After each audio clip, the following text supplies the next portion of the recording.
Mulai berdatangan material untuk sasaran fisik program TMMD ke-111 Kodim 0718 Pati di lokasi sasaran TMMD.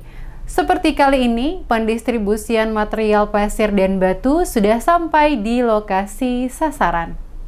Material untuk kegiatan sasaran fisik program TMMD ke-111 Kodim 0718 Pati mulai berdatangan. Seperti kali ini, pendistribusian material pasir dan batu sudah sampai di lokasi sasaran. Sebelum dilakukan pengecoran, jalan lebih dulu didasari dengan pasir dan batu sebagai alas dasar pengecoran agar nantinya tidak menghabiskan banyak material lainnya. Sersan Kepala Supeno, anggota TNI Kodim 0718 Pati menjelaskan, setiap harinya untuk pendistribusian pasir dan batu akan dilaksanakan secara bertahap dengan jumlah 2 hingga 3 truk sampai tercukupinya penggunaan material tersebut. Kegiatannya kita pendistribusian materialnya berbentuk serto karena untuk meratakan nanti yang lubang-lubang kita ratakan dengan serto.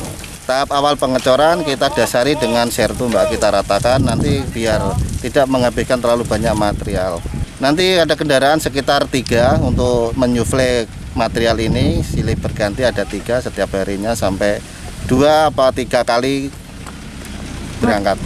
Pendistribusian material tersebut diharapkan dapat terrealisasikan dengan baik sehingga pembangunan jalan cor sepanjang 1.450 meter dapat selesai dengan tepat waktu.